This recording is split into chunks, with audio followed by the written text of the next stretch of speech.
Stoichiometric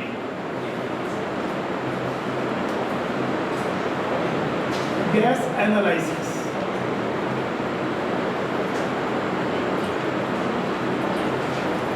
स्टीरियोमेट्री में हम लोग क्या पढ़ते हैं? हम गैस का एनालिसिस करते हैं। गैस का एनालिसिस का मतलब क्या?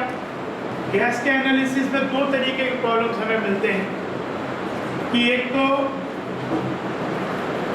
कोई अननोन गैस है,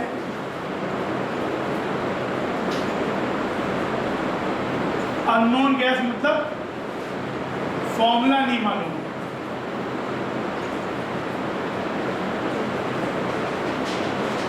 कुछ इंफॉर्मेशन है।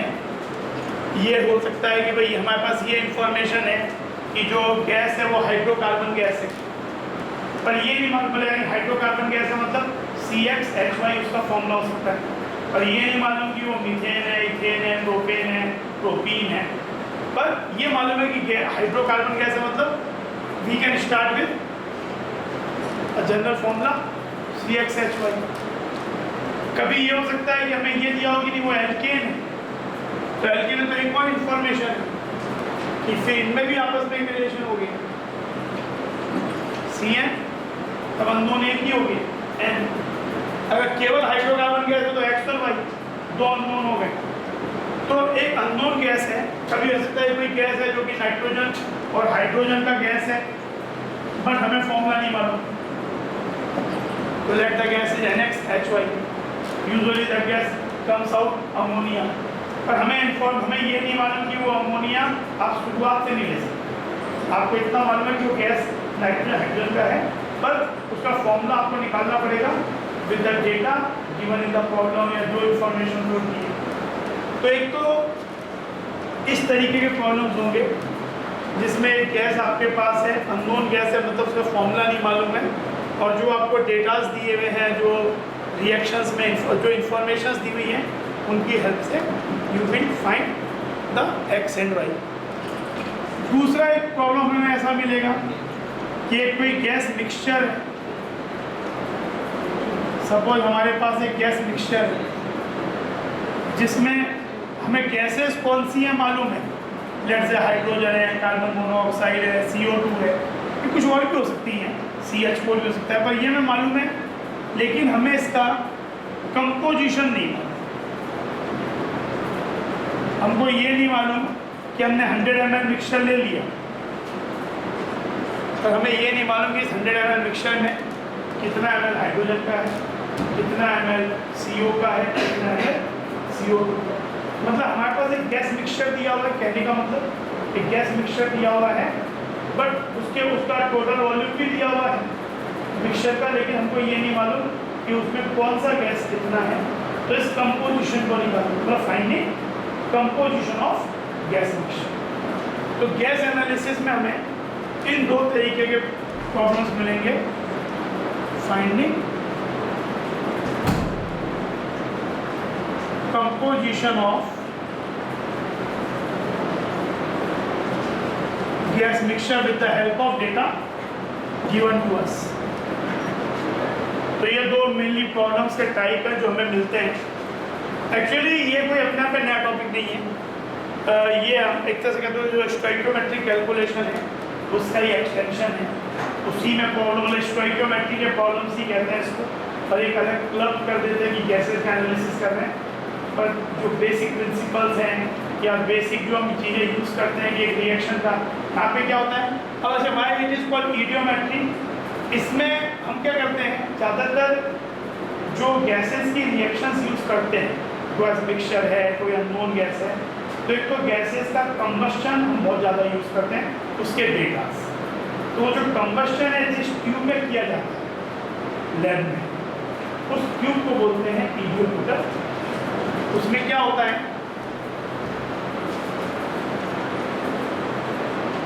कि इस तरीके की एक ग्लास ट्यूब होती है, डिपेंडिंग ऑन द रिक्वायरमेंट ये ट्यूब बड़ी और छोटी हो सकती है। अरेंजमेंट ऐसा होता है, ये दो इलेक्ट्रोड्स होती हैं, मेटल इलेक्ट्रोड्स, और यहाँ पे आप एक्सटर्नली एक बैटरी कनेक्ट कर सकते हो। तो आप जो गैस मिक्सचर है, गैस मिक्सचर या कोई एक सिंगल गैस भी हो सकता है, उसको इसमें आप प्लेस कर दे दो प्लस ऑक्सीजन फॉर कंबस्शन जो चाहिए होती है आपको। Then you provide spark with the help of battery. तो जब स्पार्क प्रोड्यूस होता है तो ये मिक्सचर बर्न होना शुरू होता है, कंबस्शन शुरू होता है। फिर इसमें जो कंबस्शन के बाद जो इसके प्रोडक्ट बनते हैं उसमें उसको आप मतलब डिफरेंट वे में अभी पढ़ेंगे कि जैसे कुछ गैसेज होती हैं वो पर्टिकुलर रिएजेंट्स में एब्जॉर्ब हो जाती हैं, तो उन रिएजेंट्स में एब्जॉर्ब करके कुछ इंफॉर्मेशन निकाल के हमें कुछ इंफॉर्मेशन दी हुई होती है, तो उन इंफॉर्मेशन के हेल्प से हम ये डिड्यूस करते हैं कि जो प्रोडक्ट बना उसमें कोई गैस का कितना वॉल्यूम बन गया। तो ये सब इंफॉर्मेशन क्वेश्चंस के हम विड्रॉ करते हैं। एंड देन जो बेसिक स्टोइकियोमेट्री के प्रिंसिपल्स में, जैसे मान लो कि हमारे पास कोई एक रिएक्शन है,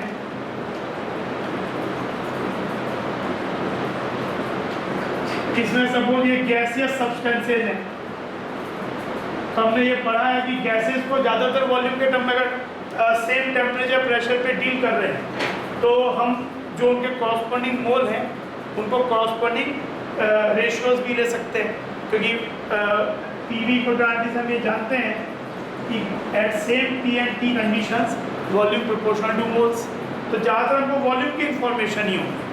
तो ये जो रेशियो, ये जो कोफिशिएंट्स थे, ये क्या रिप्रेजेंट करते थे? Moles ratio. पर गैसेस के केस में under identical conditions they will represent volume ratio. You में से इसका ए वॉल्यूम इसके बी वॉल्यूम से रिएक्ट करता है, इसका सी बनाता है, इसका डी बनाता है। फिर उसमें भी लिमिटिंग रिएजेंट वाला कंसेप्ट आएगा। मान लो दो वॉल्यूम दिए हुए V1 V2, अगर ये पूरा रिएक्ट कर रहे हैं एक दूसरे से तो V1/A will be equal to V2/V या V1/V2 इक्वल टू A/B। पर अगर ये एक मान लो ज़्यादा दिया है या स्टोइकियोमेट्रिक अमाउंट में नहीं दिया है तो हम पता करेंगे कि लिमिटिंग रिएजेंट कौन सा है। तो हम लिमिटिंग एजेंट के लिए वहाँ क्या करते थे? मोल बाई कोफिशिएंट, यहाँ वॉल्यूम बाई कोफिशिएंट, जिसका लेस रेशियो आएगा, लीस्ट आएगा, वो लिमिटिंग रिएजेंट। तो ये प्रोडक्ट क्या बना? जनरली हमें क्या होगा अगर प्रोडक्ट कोई लिक्विड में बन रहा है या सॉलिड में बन रहा है तो उनका वॉल्यूम कंपेयर टू गैसेस, जैसे मोल्स आप नेगलेक्ट नहीं कर सकते, लेकिन जब गैसेस वॉल्यूम की बात आएगी तो गैसेस के वॉल्यूम के कंपैरिजन में आप सॉलिड और लिक्विड के वॉल्यूम्स को नेगलेक्ट कर सकते हैं। क्योंकि अगर आपके पास कोई मान लो दो चीज़ों का ए और बी का ए मोल और बी मोल, पर आप सपोज रूम टेम्परेचर पे ये चीज़ कंडेंस नहीं होती है, गैस रहती है, पर ये कंडेंस हो जाती है। तो जब ये कंडेंस होगी तो इसका मोल तो यही रहेगा, the volume will be so less compare to this कि आप उसको नेगलेक्ट कर सकते हो।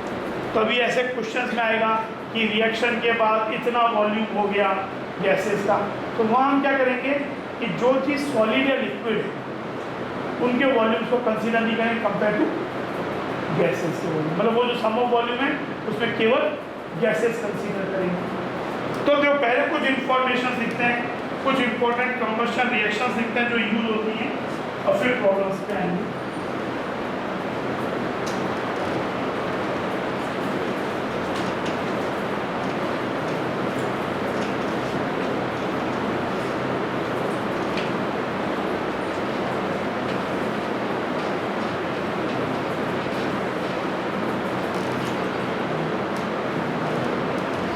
एक ये लिखो कुछ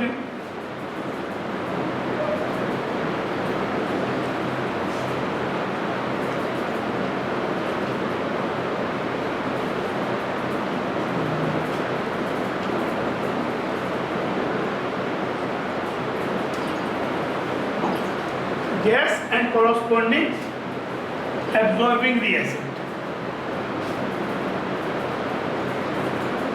जैसे CO2 है, CO2 gas is absorbed in aqueous KOH। मतलब अगर हम CO2 गैस को aqueous KOH सॉल्यूशन से पास करेंगे तो it will absorb it. Basically KOH base है, CO2 एसिडिक गैस है, तो K2CO3 बनता है। तो CO2 गैस जो होता है वो एक्वस KOH में एब्जॉर्ब हो जाता है। इवन अब इसके इंफॉर्मेशन यूज कैसे करें, पहले 4-5 चीज लिख लो, करता हूँ कि इसका ये प्रॉब्लम में दिया होगा तो उसका क्या मतलब है। SO2 गैस भी एक्वस KOH में, इवन एक्वस NaOH में भी एब्जॉर्ब होता है।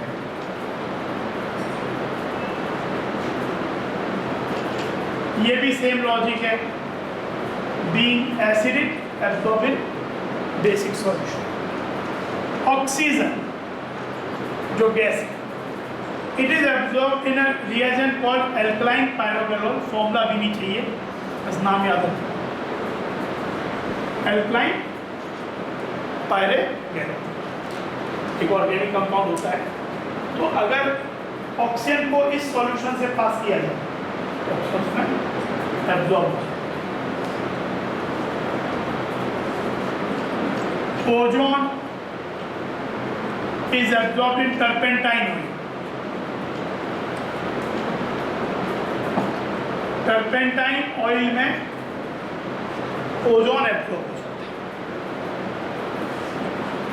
Carbon monoxide is absorbed in अमोनियकल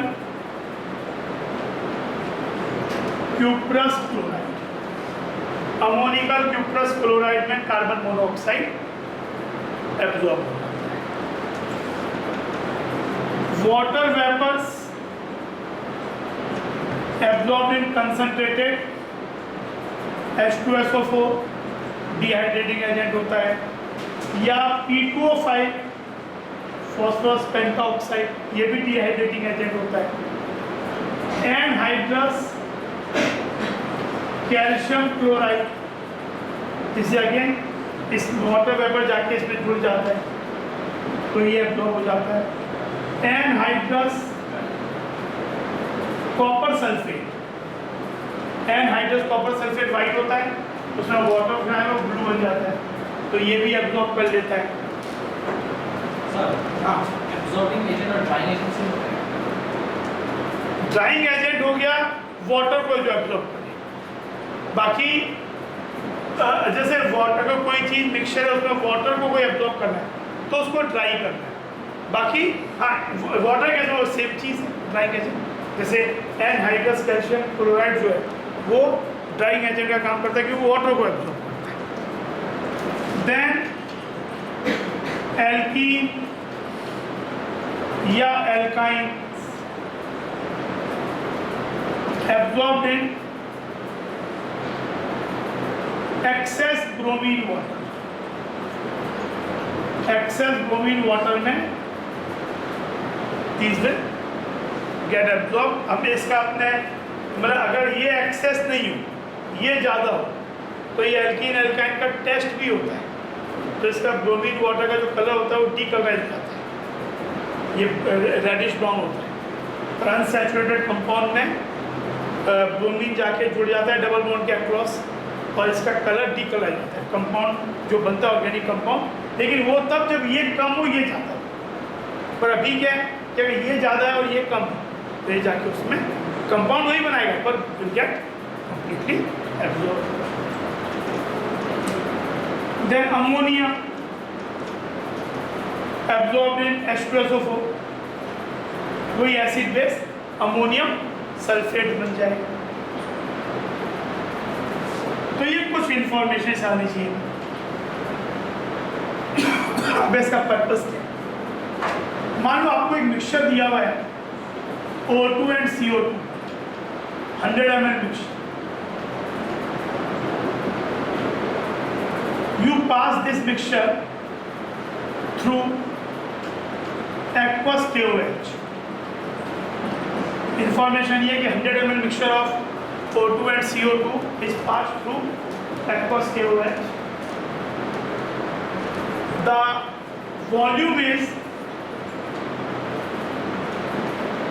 volume obtained of gases after the absorption is 60 ml।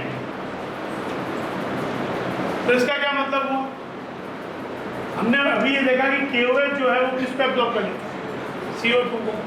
तो आपने 100 ml इस सॉल्यूशन के थ्रू पास किया और आपको उसके बाद जो वॉल्यूम मिला, मतलब कि इस तरीके का अरेंजमेंट है कि यहाँ से एक मिक्सचर आया 100 ml मिक्सचर इस सॉल्यूशन में पास किया और यहाँ से जो गैस आई उसका वॉल्यूम आपको 60 ml ही मिला।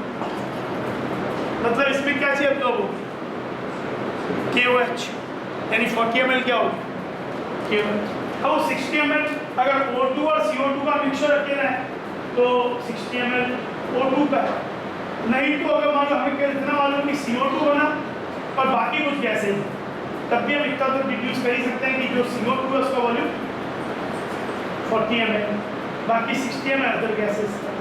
तो इस तरीके से हमको मान लो इसी चीज़ को अगर हम एल्कलाइन पायरोगैवल से पास करते तो उसमें O2 एब्जॉर्ब हो जाता, तो हमें जो वॉल्यूम कम होता या जो मिलता, तो जो मिला इनिशियल जो दिया था उसका डिफरेंस O2 हो गया। कभी कभी क्वेश्चन में लैंग्वेज में भी बोल सकते हैं कि वॉल्यूम इज रिड्यूस्ड बाई, एक तो गया कि नया वॉल्यूम इतना मिला वो लैंग्वेज पे, तो नया वॉल्यूम 60 ml मिला तो यानी 100 - 60 एब्जॉर्ब होने वाला। एक हो गया वॉल्यूम रिड्यूस्ड बाई 50 ml या 60 ml, तो रिड्यूस्ड बाई 60 ml कि नया मिला 40 और जो रिड्यूस हुआ किसका हो गया जो चीज़ एब्जॉर्ब हो गई। तो हमें जो अभी क्वेश्चंस देंगे तो उसमें ये वाली इंफॉर्मेशन दिया हुआ है, सबसे ज़्यादा आपको ये दो इंफॉर्मेशन चाहिए, तो इससे हमें ये एक आइडिया लगेगा कि उस मिक्सचर में O2 या CO2 कितना होगा। तो एक तो ये इंफॉर्मेशन समटाइम्स ओजोन पर ये सबसे ज़्यादा फिर ओजोन वाला भी कहीं कहीं यूज होता है, कहीं वाटर वेपर जब भी आएगा याद रखिए। ठीक है, क्यों समझे?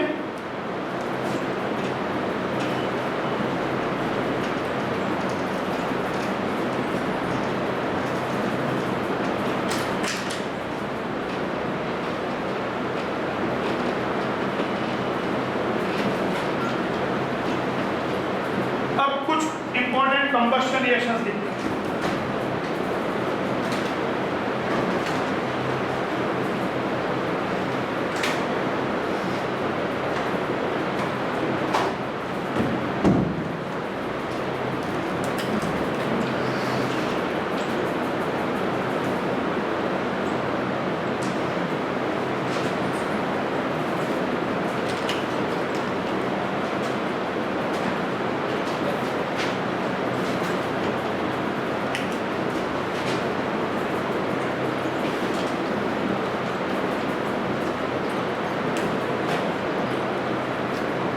कार्बन का कंबशन क्या देगा?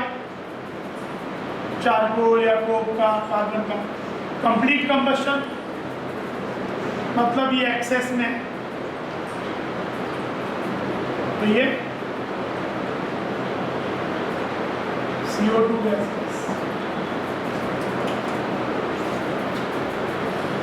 अगर कार्बन एक्सेस में है, O2 लिमिटेड सप्लाई है,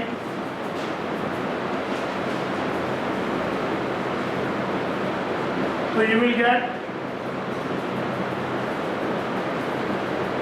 carbon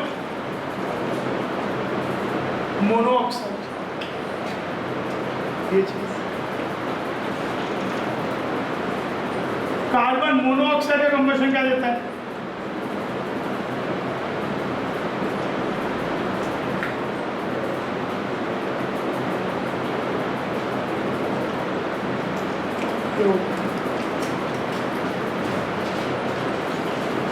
हाइड्रोजन का कंबशन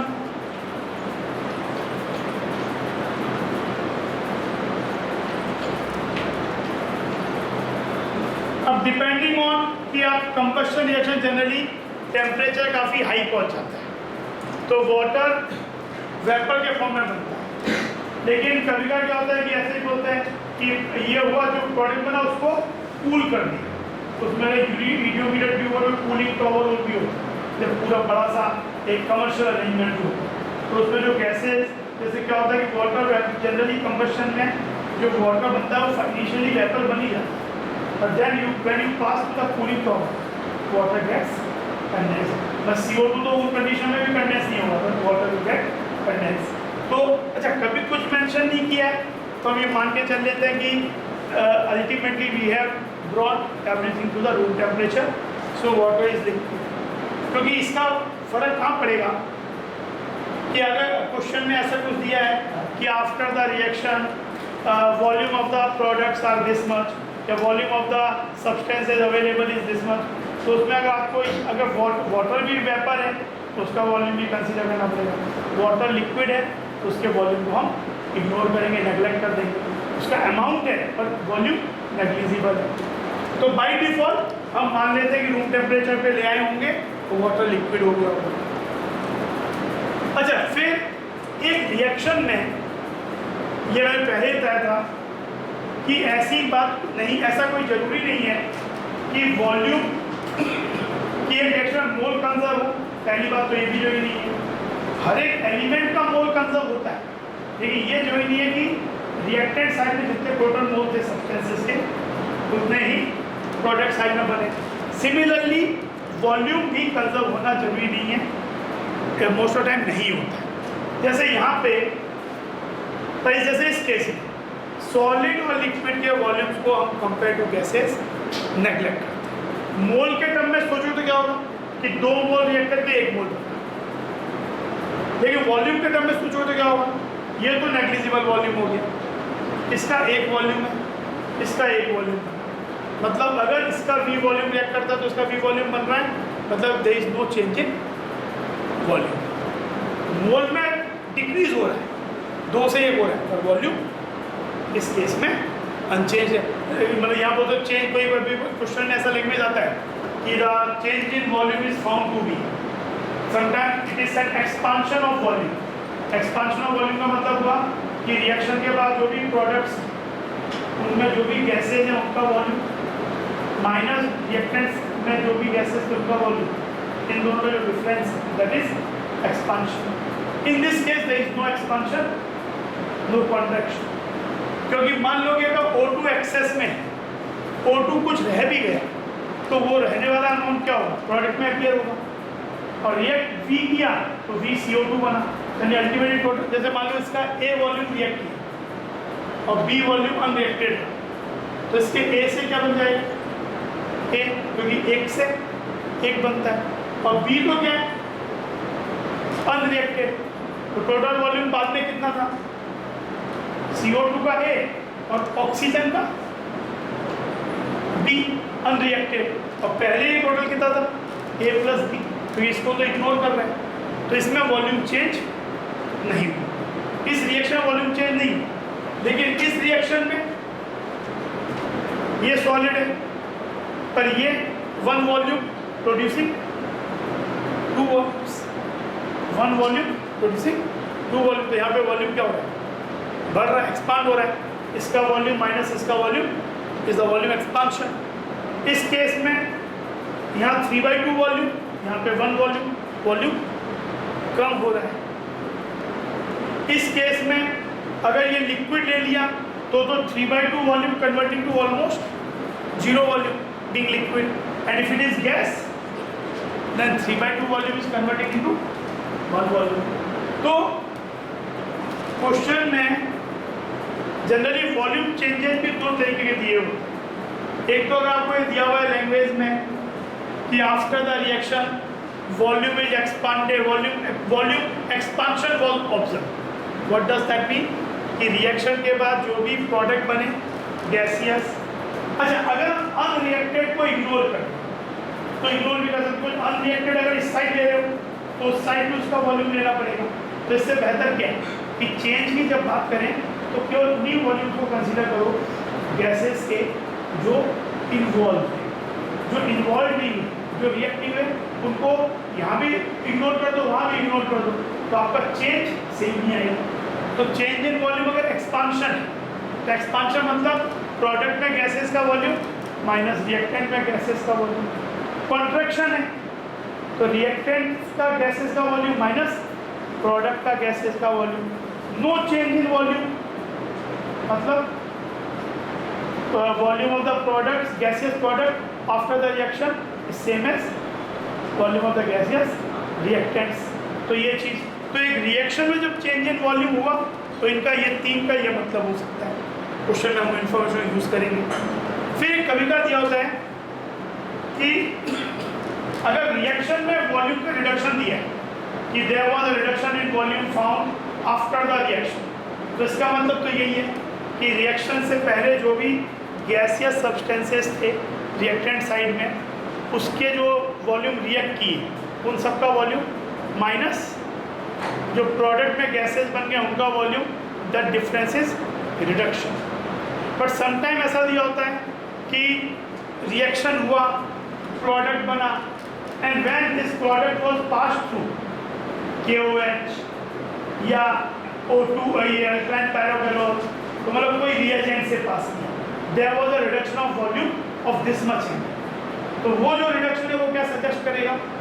वो रिडक्शन ये सजेस्ट करेगा कि जो गैस उस रिएजेंट में एब्जॉर्ब हो जाती है उस पर्टिकुलर गैस का, किसी रिएजेंट से पास होने से जो रिडक्शन इन वॉल्यूम होता है, that represent the volume of that particular gas which absorbs it that particular gas. फिर कभी कभार आता है on cooling there was reduction of this much. तो यूजुअली कूलिंग करने पे अगर आप उस रिएक्शन में ऑब्जर्व कर रहे हो कि कंबशन किया एंड रिएक्शन में ये सजेस्ट हो रहा है कि जो जैसे हाइड्रोकार्बन है, कंबशन करोगे तो क्या होगा? CO2 बनेगा और पानी बनेगा, वाटर बनेगा। तो इनिशियली कंबशन रिएक्शंस के टेम्परेचर, क्योंकि वो एक्सोथर्मिक होती हैं, तो काफ़ी हाई पहुंच जाते हैं। तो शुरुआत में इनवेरिएबली वाटर वेपर ही बनता है। हाँ, लेकिन कभी कभार तो उस बात को कुछ नहीं बोला और फाइनली दे दिया, तो हम मान लेते कि इसे कूल करके हम रूम टेम्परेचर कंडीशंस पे ले आए। कभी स्पेसिफिकली बोल दिया कि टेम्परेचर आपका 300 डिग्री सेल्सियस है, तो वाटर वेपर ही है। तो कभी कभी ऐसे ही बोलते हैं कि on cooling there was a reduction of V0m। मान लो ऐसा बोला कि on cooling there is a reduction of V0m। इसका क्या मतलब कि कूलिंग करने पे जो वाटर वेपर था दैट विल गेट कंडेंस। इसका मतलब ये कि जो V0m है वो वॉल्यूम ऑफ वाटर हो गया इन वेपर। फिर गैस से लिक्विड बन गया, लिक्विड का वॉल्यूम ऑलमोस्ट नेग्लिजिबल, 0। तो जो V0m रिड्यूस हुआ वो किसका वॉल्यूम? वाटर का इन वेपर। तो एक ये इंफॉर्मेशन। किसी के थ्रू रिएजेंट से पास किया तो जो रिडक्शन हुआ वो उस पर्टिकुलर गैस का वॉल्यूम जो कि एब्जॉर्ब हो जाता है, और रिएक्शन में होने के बाद जो रिडक्शन हुआ वो रिएक्टेंट्स का, गैसेस का वॉल्यूम माइनस प्रोडक्ट में जो गैसेस बने उनका वॉल्यूम। पर वो वाला चीज़ एक्सपांशन भी कभी कभार दिया हो सकता है, तो प्रोडक्ट का वॉल्यूम माइनस रिएक्टेंट का, और नो चेंज मतलब जितना पहले वॉल्यूम था रिएक्शन से पहले गैसेस का, वही प्रोडक्ट में जो गैसेस बने उनका टोटल। तो ये प्रॉब्लम में इंफॉर्मेशन को यूज़ करेंगे। तो एक तो ये हो गया, ये रिएक्शन हो गई है। अच्छा, हाइड्रोकार्बन कोई अगर है तो उसका कंबशन क्या देगा? इन जनरल अगर कोई hydrocarbon CXHY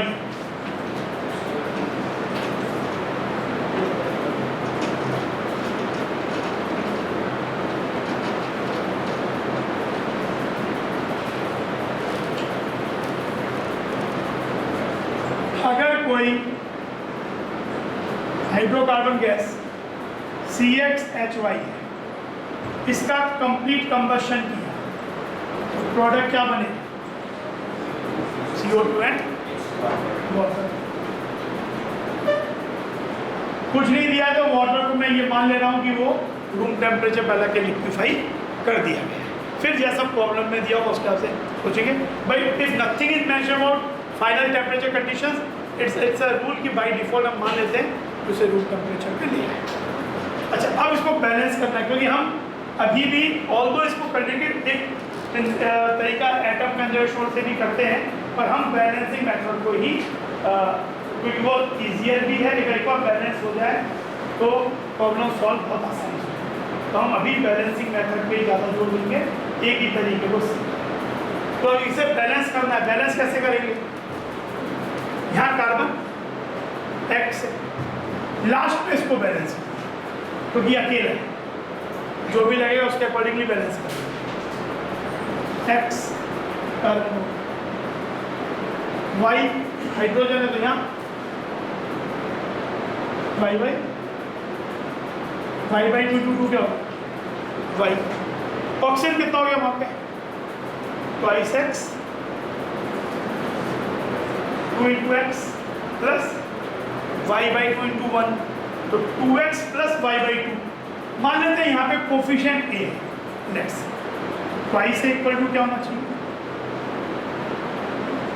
twice x plus है ना, मान लेते हैं इसको ए मान लेते हैं अननोन ए इंटू 2 क्या होना चाहिए 2 into X plus Y by 2। A कितना हो गया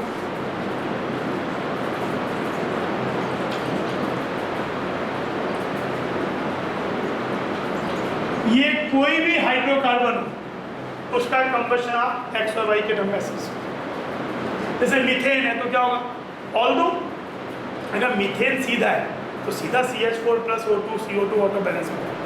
इट इज नॉट एक्सपेक्टेड कि मतलब आप हमेशा लिख के फिर एक्स और वाई कर रहे हो, लेकिन क्योंकि अभी एक क्वेश्चन ऐसा भी आएगा कि आपके पास अननोन हाइड्रोकार्बन आपको नहीं मालूम है कि कौन सा हाइड्रोकार्बन तो आपको ऐसे लिखना ही पड़ेगा, ठीक है। तो ये बैलेंस हो गया। ये रिएक्शन क्या सजेस्ट कर रहा है ये सजेस्ट कर रहा है कि अगर ये गैस है ये गैस है ये गैस तो ये सजेस्ट कर रहा है कि इसका एक वॉल्यूम इसके इतने वॉल्यूम से रिएक्ट करता है और इसका इतना वॉल्यूम। अगर ये स्टोइकियोमेट्रिक क्वांटिटीज में दिए हुए मतलब पूरा रिएक्ट कर रहे हैं और बन रहे हैं, मान लो कि V1 V2 वॉल्यूम इस दोनों गैसेस का कंप्लीटली रिएक्ट करेगा, कुछ बचा नहीं और इसका V3 बना तो U में से एक रेशियो क्या V1 बाई V2 क्या हो जाएगा 1 बाई वॉल्यूम रेशियो। वॉल्यूम जो आपस में रिएक्ट करेंगे वो उसी रेशियो में रिएक्ट करेंगे जिस रेशियो में कोफिशिएंट्स तो हमने पढ़ा ना moles ratio under identical condition volume ratio is same as moles ratio. पर ये तब जब आप ये बात जानते हो या इंश्योर्ड है कि ये दोनों पूरा रिएक्ट। मान लो V2ml ये जो वॉल्यूम है वो एक्सेस में है, देन पहले आपको निकालना पड़ेगा कि इसके ये पूरा रिएक्ट किया तो ये कितना रिएक्ट किया। अगर आप ये बात श्योर है कि ये दोनों पूरा रिएक्ट किए देन दिस रेशियो और ये जो बनेगा this is two this will be 1:x this is to this will be this x plus y by 4 by x। अगर ये भी गैस होता और V4 मान लो पता चल जाए गैस है तो ये भी हो जाएगा this is to this will be और this is to this will be। अगर ये पूरा रिएक्ट और ये वॉल्यूम गैसेस के बने तो आप उन वॉल्यूम को उसके कॉरस्पॉन्डिंग कोफिशिएंट के रेशियो से इक्वेट। अगर आपको नहीं मालूम जैसे मान लो आपके पास है CH4 प्लस O2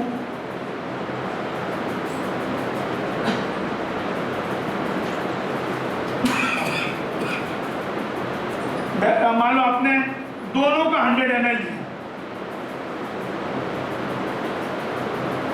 इसका भी 100 ml इसका भी।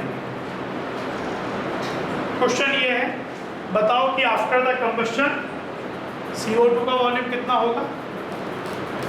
तो अब हम अभी बैलेंसिंग मेथड पे वो रिलाई कर रहे हैं तो जब हम बैलेंसिंग मेथड कर रहे हैं तो कोई ये मतलब ऐसा मत कर देना कि रिएक्शन आपने लिख दी और फिर सीधे कोफिशिएंट चेक करना शुरू कर दिया। ये जो तरीका है कोफिशिएंट चेक करने का वो after when reaction is balanced. अभी ये बैलेंस नहीं है, बैलेंस करो तो क्या हो जाएगा ये 2 कर दो अगले 4 ये 2 और 2 कितना हो गया CH4 2O2 CO2 2 वाटर ये बैलेंस। अब लिमिटिंग रिएजेंट 100 बाई 2 50 100 बाई 1 100 ये लिमिटिंग रिएजेंट रेशियो कम आ रहा है तो ये यानी ये पूरा रिएक्ट करेगा 2 से 1 बनता है तो 100 से 50 बनेगा 50 ml। ये कितना रह जाएगा 2 से 1 रिएक्ट करता है तो 100 से 50 रिएक्ट करेगा 50 रिमेनिंग रह जाएगा रिमेनिंग। ये बीइंग लिक्विड वॉल्यूम नेग्लिजिबल होगा। पर अगर ये भी वेपर बनता तो इसका वॉल्यूम कितना बनता? जब वेपर बना होगा तो कितना बना होगा? 2 से 2 100 से। मतलब इस पर्टिकुलर रिएक्शन में अगर आपने कंडेंसेशन किया हो तो कितना वॉल्यूम रिड्यूस हुआ होगा? 100 ml। वाटर वेपर का वॉल्यूम था 100 ml। ठीक है। या कोई क्वेश्चन पूछे कि इस रिएक्शन के होने के बाद आफ्टर द कंप्लीशन अगर उस प्रोडक्ट मिक्सचर को क्यूएच से पास किया जाए तो रिडक्शन इन वॉल्यूम कितना ऑब्जर्व होगा? After the reaction over completion the reaction if the product mixture is pass through KOH what reduction in volume would be observed? ये 50 ml बन गया तो ये वाला इसमें एब्जॉर्ब हो जाएगा। अच्छा, अगर रिएक्शन होने के बाद जो प्रोडक्ट बना उस प्रोडक्ट से उसे एल्कलाइन पायरोगेनोल से पास करें तो क्या कुछ रिडक्शन ऑब्जर्व होगा? एल्कलाइन पायरोगेनोल की रिएक्शन होगी तो प्रोडक्ट केवल वही नहीं होता जो राइट साइड में दिख रहा है। एक कंटेनर में प्रोडक्ट वो भी है वो बना नहीं, पर जो अनरिएक्टेड रिएक्टेंट है क्या वो कहाँ जाएगा? मान लो अनरिएक्टेड O2 रह गया तो वो कहाँ जाएगा? वो भी कंटेनर में रहेगा। तो अगर आपने कंटेनर की चीज को एल्कलाइन पायरोगेनोल से पास की तो जो O2 अनरिएक्टेड रहेगा वो क्या होगा? एल्कलाइन पायरोगेनोल को खड़ा मालूम है कि वो O2 बन के बनाया है पहले से, तो O2 में एब्जॉर्ब कर लेगा। तो एल्कलाइन इस रिएक्शन के होने के बाद क्योंकि इसमें O2 नहीं, O2 तो रिएक्टेड ही नहीं, यहाँ O2 क्या होगा? O2 is completely reacted. तो यहाँ पे तो क्या होगा? If you pass to alkaline pyrogallol there will be no reduction. पर कहीं पे अगर O2 अनरिएक्टेड रहा होता तो वो वाला O2 तो जैसे मान लो अगर मैं ऐसा लेता 300 ml तब लिमिटिंग एजेंट ये हो जाता तो ये पूरा खत्म हो जाता। ये 1 से 2 रिएक्ट किया 100 से 200 तो बच कितना गया? और ये 2 से बना 1 300 से ये 1 से बना 1 100 से बना 100। तो अब मिक्सचर फाइनल रिएक्शन होने के बाद आपका कंटेनर में क्या क्या है? CO2 100 ml, O2 300 ml unreacted और वाटर अगर लिक्विड है तो उसका वॉल्यूम मतलब तब वॉल्यूम नेगलेक्ट कर देंगे। हाँ, जब वेपर बना होगा तो कितना बना होगा? 1 से 2 100 से 200। वो वॉल्यूम कब रिड्यूस हो गया होगा? जब आपने कंडेंस किया होगा। पर अब मान लेते वाटर लिक्विड है तो उसका वॉल्यूम नियरली 0 है। अब इस मिक्सचर को अगर पहले तो इस मिक्सचर का वॉल्यूम कितना हो गया? 200 ml, 100 ml अनरिएक्टेड 100 जो बन गया। इसको मैं अगर एल्कलाइन पायरोगेनोल से पास करूंगा तो इसका वॉल्यूम 100 ml हो जाएगा, ये एब्जॉर्ब हो जाएगा। इवन क्यूएच से पास करूंगा तब भी 100 ml तब ये एब्जॉर्ब हो जाएगा। ठीक है ना? तो आपको ये इंफॉर्मेशन जैसे अभी तो हमने क्या था कि एक कंपाउंड का फॉर्मूला मालूम है, पर जब ये अननोन होगा तो इनके कुछ रिलेशंस बनेंगे। तब ये इंफॉर्मेशन कि मिक्सचर को जब पास किया इस गैस इस रिएजेंट से तो इतना वॉल्यूम कम हो गया या इतना एब्जॉर्ब हो गया, हमको ये इंफॉर्मेशन देंगे कि कुछ गैसेज जो है उनके वॉल्यूम पास। ठीक है? अच्छा, किसी कंपाउंड में अगर कार्बन हाइड्रोजन ऑक्सीजन तीनों हो तो उसका कंबशन क्या देगा? A compound is having 3 elements CXHYOJ formula हो गया। इसका कंबशन किया तो क्या बनेगा? CO2 एंड वाटर बनेगा ये। बस बैलेंसिंग अलग हो जाएगी। ये X ये y/2, अब यहाँ मान लेते हैं a है, क्या करोगे, z प्लस y से इक्वल टू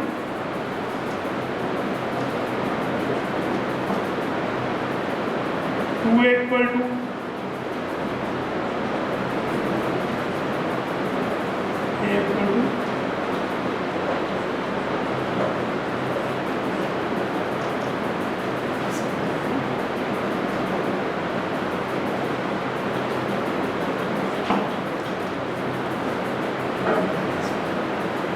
अब भी सही है, x into 2x, y/4 into 2 y/2 o y/2, और ये minus z/2 into 2 minus z plus z आपका, और ये 2x minus z plus z, तो 2x हो गया। तो ये अच्छा, यहाँ पे क्या हो गया, इनका वॉल्यूम रेशियो रिएक्ट करने वाला 1:this।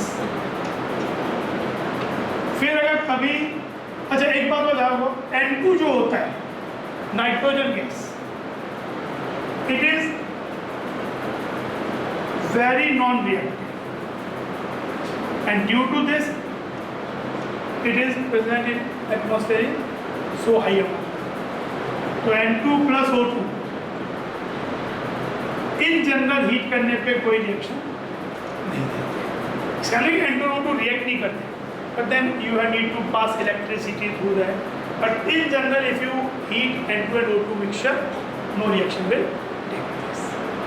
तो अगर किसी मिक्सचर, कहने का मतलब क्या, किसी मिक्सचर में नाइट्रोजन गैस है और बाकी भी गैसेज हैं और उसका आपने कंबशन किया, नाइट्रोजन will remain one.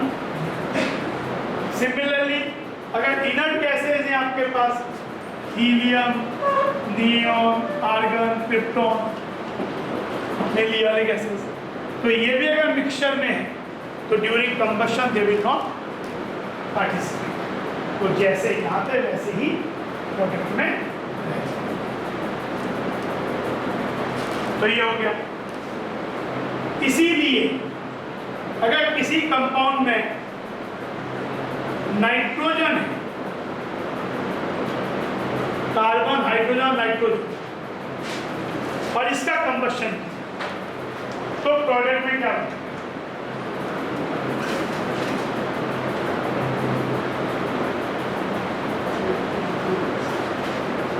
भाई तो कार्बन, भाई आप कंबशन में कंपाउंड को तोड़ रहे हो, तो C और O रिएक्ट करके CO2 बन जाएगा, वाटर बन जाएगा, नाइट्रोजन की पहले कंपाउंड के नाइट्रोजन बन जाएगा।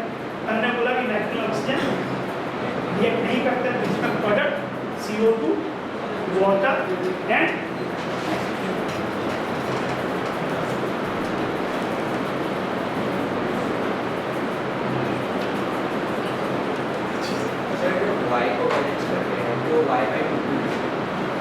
क्योंकि यहाँ पे हाइड्रोजन कितना है, y, यहाँ पे हाइड्रोजन केवल यही है, तो ये 2 है, इससे मल्टीप्लाई करेंगे यहाँ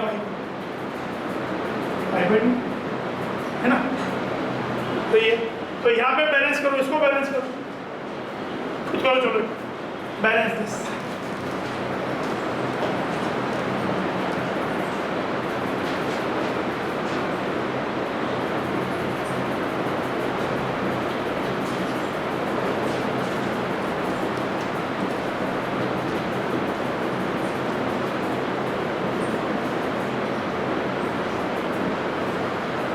सबसे पहले किसे बैलेंस करना चाहिए, कार्बन को। कितना लगाना है, x, तो यहाँ कार्बन x है, यहाँ पे भी x होगा। हाइड्रोजन यहाँ कितना है, यहाँ 2 तो है, क्या करें, y करने के लिए क्या करें, 5/2 लगा दें। ऑक्सीजन कितना हो गया, 2x प्लस y/2, तो यहाँ कितना लगा दें। अच्छा नाइट्रोजन यहाँ कितना है, z/2, और ये x प्लस, ऐसे लगा दो, ये लिख दो, ये O2 लिख दो, twice A should be equal to 2x plus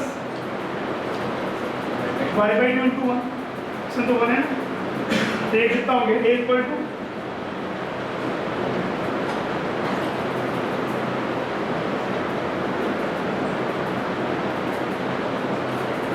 x plus y/, तो एक कंपाउंड में कार्बन हाइड्रोजन नाइट्रोजन सब यो, और किसी कंपाउंड में अगर मान लो कोई ऑर्गेनिक कंपाउंड है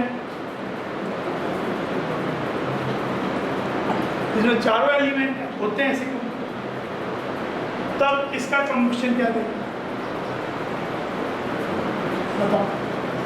प्रोडक्ट तो क्या बनेगा, CO2 water and product CO2 water and balance कर,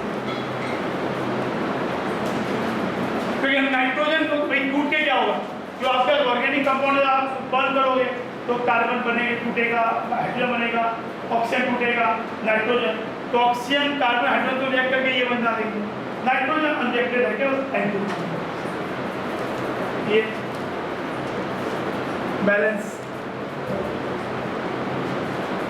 सबसे पहले किसे बैलेंस करें, कार्बन X हो गया, हाइड्रोजन कितना हो गया, यहाँ Y है वहाँ पे y/2, तो दोनों तरफ y हो गया, नाइट्रोजन यहाँ W है तो ये W/2 हो गया, है ना, ऑक्सीजन Z है, यहाँ पे सपोज है Z plus twice a should be equal to twice x plus y/2, है ना, ट्वाइस x प्लस a कितना होगा, twice x plus y/2 minus Z divide by 2, यानी x plus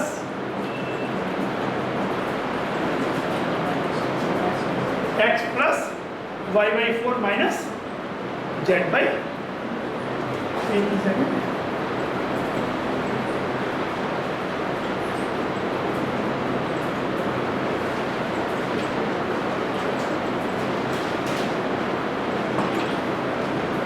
x plus y/4 minus Z by, तो balance, तो ये चीज ठीक है समझना।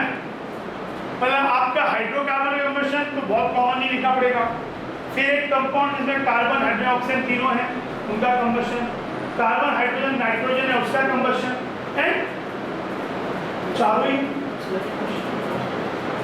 कार्बन का कम्बशन में लिखा ही, CO का लिखा ही, जब CO2 का कम्बशन होगा क्या, CO2 cannot be further combusted, water cannot be further combusted, nitrogen and inert gases are not combusted in general.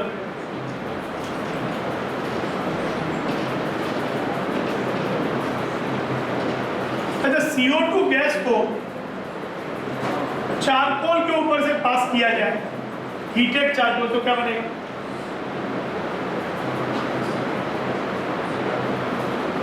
Carbon reduce हो जाएगा, कार्बन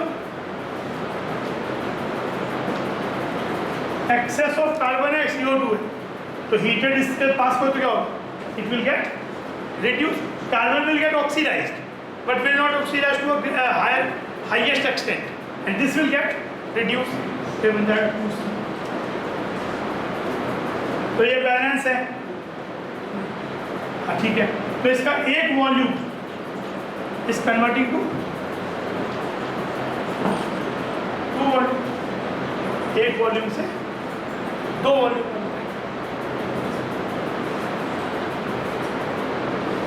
हाइड्रोजन गैस को हीटेड कॉपर ऑक्साइड से पास करते हैं तो क्या बनेगा,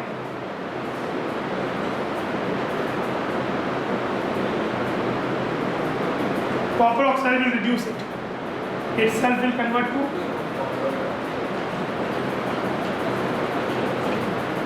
depending on temperature, liquid or water, liquid भी हो सकता है, गैस भी हो सकता है, ये इवन कोई नाइट्रोजन का ऑक्साइड हो, मान लो नाइट्रोजन ऑक्साइड है, could be N2O, could be NO या N2O, NO2, इनको अगर हीटेड कॉपर के ऊपर से पास किया जाए, हीटेड कॉपर से, तो नाइट्रोजन बन जाएगा और कॉपर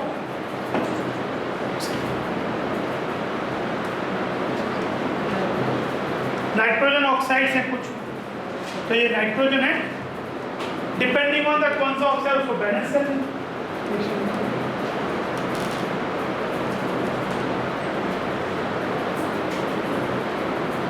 जैसे हमारे पास कोई कंपाउंड है NXH, इसको हम मतलब एक कंपाउंड ये एलिमेंट है, इसको जस्ट हम हीट कर दें, नॉट प्रोवाइडिंग ऑक्सीजन, डिकम्पोज कर दें, तो ये कंपाउंड डिकम्पोज होकर क्या होता है? कौन से gases? Nitrogen, it will decompose to nitrogen and hydrogen. मान लो कोई आपके पास सल्फर और हाइड्रोजन का गैस है, इसे डिकम्पोज किया, हाइड्रोजन और सल्फर, सल्फर रोमिक सल्फर कॉम्प्लेक्स, ऐसे ऐसे, तो ये ऑक्सैलिक एसिड को हीट करने में क्या बनता है? ऑक्सैलिक एसिड होता है H2CO4, on heating it gives water, CO2, दोनों gases. Oxalic acid on heating gives CO2 as well as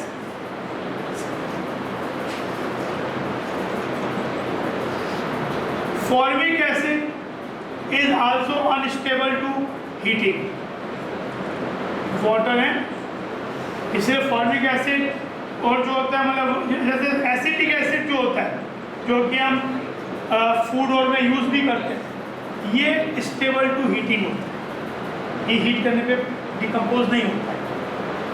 लेकिन जैसे फॉर्मिक एसिड है, it decomposes and produces poisonous gas, मतलब रिलेटिवली ज़्यादा हार्मफुल है कंपेयर टू CO2, तो ये इसलिए ये this is not a food material, तो ये इजीली डिकम्पोज होकर CO निकलता है।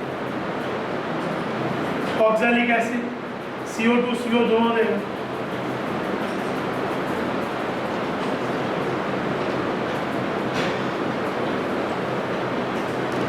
ठीक है, चलो इतनी रिएक्शंस अभी काफ़ी कुछ आएंगे, दो आएंगे। तो अब प्रॉब्लम्स करते हैं, ये हो गई इंफॉर्मेशन। प्रॉब्लम कैसे से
ml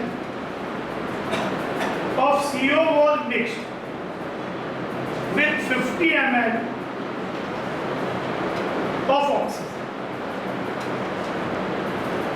20 ml of CO was mixed with 50 ml of oxygen, and the mixture was exploded, मतलब heat किया गया. On cooling, the resulting mixture shaken with KOH. Find the volume of the gas that is left. क्या हुआ अगर CO को आपने O2 के संग मिक्स किया, एक्सप्लोड किया इनफैक्ट, तो तो ये they will react in form CO। Balance कर लो CO प्लस हाफ O2। अच्छा, इन क्वेश्चनों करने में बैलेंस करने में ये रेशियो मतलब बैलेंस होना चाहिए। ये जरूरी नहीं है स्टोइकोमेट्री के प्रॉब्लम में कि ये मतलब 2 और 1 ना जो लिखो ना जो तो ठीक है, कोई ऐसी बात नहीं है ऐसे इस फॉर्म में, पर आंसर में फर्क नहीं पड़ेगा। रिलेटिव रेशियो से होना चाहिए। तो ये हो गया। अब इसका 20 ml, इसका 50 ml। अच्छा, क्वेश्चन में कहीं ऐसा पढ़ के लग नहीं रहा है, पता नहीं चल पा रहा है कि दोनों पूरा रिएक्ट किए या कोई चीज़ एक्सेस है। फिर क्वेश्चन में पूछ भी रहा है volume of the gas that is left, क्योंकि जब KOH के संग शेक किया होगा, KOH ने क्या कर लिया होगा, when you shake the product mixture with KOH, CO2 तो एब्जॉर्ब हो गया होगा। यानी अगर केवल CO2 बना होता तब तो फाइनली कुछ रहना ही नहीं चाहिए, क्योंकि रिएक्शन में रिएक्टेंट खत्म हो गए होंगे। अगर केवल CO2 रिएक्ट पूरा रिएक्ट होते और CO2 को एब्जॉर्ब KOH ने कर लिया होगा तो खुद का ही आंसर भी आया लिखने का। तो हमें मतलब क्वेश्चन की लैंग्वेज से ये कहीं क्लियरिटी नहीं आ रही कि दोनों चीज़ें ऐसे अमाउंट में दी हुई है कि पूरी रिएक्ट करेंगी। We have to check. तो क्या करोगे, लिमिटिंग रेंज बैलेंस कर लिया तो उसका लिमिटिंग रेंज बताएगा 20/2 10। दोनों वॉल्यूम होने चाहिए, ऐसा नहीं कि कोई मोल कोई, या तो दोनों मोल हो तो भी चलेगा, या दोनों वॉल्यूम। 20/2 10, 50/1 50। तो रेशियो अलग अलग हैं और कम इसका आ रहा है। This is limiting reactant. अब ये तो खत्म हो गया, जो चीज लिमिटिंग रेंज है मतलब वो कंज्यूम हो गई। तो 2 से 1 रिएक्ट करता है, तो 20 से कितना रिएक्ट करेगा, 2 से 1 तो 20 से 10, बच कितना गया। और ये कितना बना, 2 से 2 बनता है, 20 से 20, 1 2 से 2, 1 से 1, 20 से यूनिट रहता है, 2 2 2, 1 से 1, 20 से। यानी रिएक्शन के बाद जो कंटेनर में बना उसमें 20 ml CO2 है और 40 ml अनरिएक्टेड O2 है। अब आपने क्या किया, क्वेश्चन ये होता कि आफ्टर द, अगर क्वेश्चन में KOH की बात नहीं बोली होती तो यार आंसर वुड कोई पूछता कि कितना वॉल्यूम है रिएक्शन के बाद, your answer would be 16। 40 ml unreacted O2, 20 ml from CO2। But now they said कि इसको KOH के साथ शेक किया। KOH से शेक करने से क्या होगा, हमने अभी वो जो इंफॉर्मेशन देखी थी उसमें ये था कि KOH एब्जॉर्ब्स CO2, KOH ने CO2 को एब्जॉर्ब कर लिया होगा, O2 कुछ नहीं किया होगा। यानी आपके पास जो बच गई गैस वो कौन सी होगी, और कितना वॉल्यूम,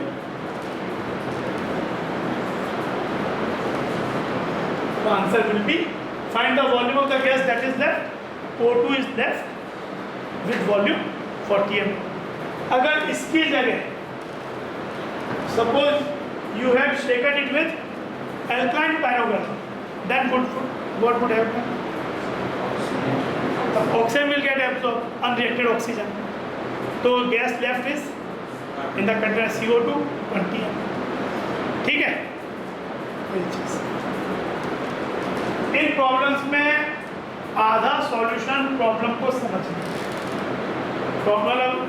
प्रॉब्लम समझ लोगे तो फिर तो जस्ट थोड़ा सा वर्किंग, मतलब प्रॉब्लम का सॉल्यूशन के लिए सबसे इम्पोर्टेंट है इस डेटा को विड्रॉ, कि जो इंफॉर्मेशन है उसको प्रॉपर वे में समझ के निकालना चाहिए। अगला question,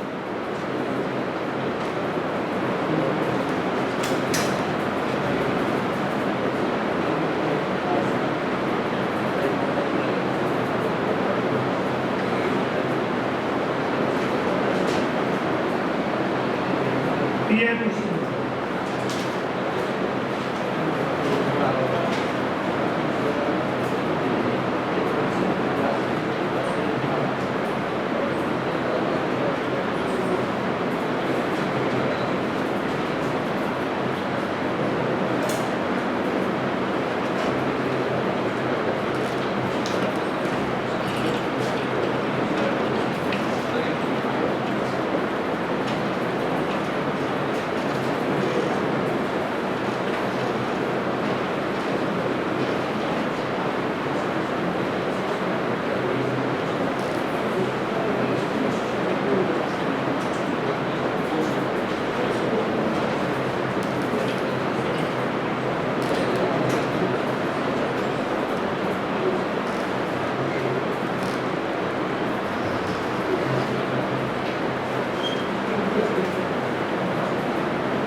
hydrocarbon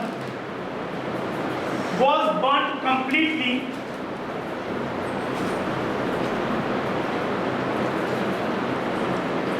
in 80 ml of oxygen at NTP conditions पे water will be liquid अगर बनेगा.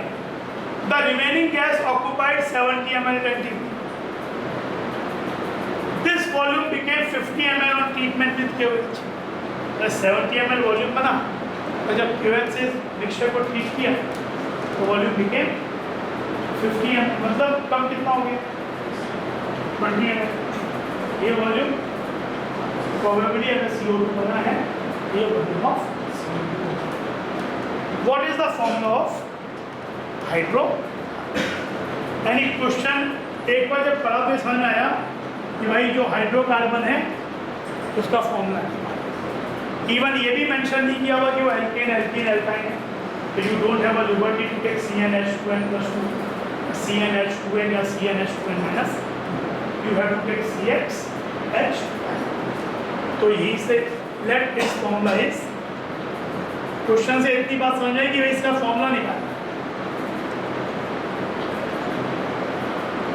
और कहीं क्वेश्चन में ये मेंशन नहीं किया कि एल्केन एल्कीन एल्काइन. तो let its formula is CxHy. अब फिर से क्वेश्चन को एक बार करें. 10 ml of a gaseous hydrocarbon was burnt completely. CxHy gaseous है 10 ml. वन किसके संग किया गया? O2 के संग कंप्लीटली बर्न किया गया. बना क्या? CO2 gaseous and water. Water को लिक्विड गैस क्या लेंगे? NTP कंडीशंस पे ले आए. NTP कंडीशन 0 डिग्री सेल्सियस में water will be liquid. Gas तो नहीं होगा तो ये होगा. The gas occupied 70 ml at NTP. ये जो 70 ml है ऐसा भी हो सकता है कि ये पूरा रिएक्ट कर गया 70 ml.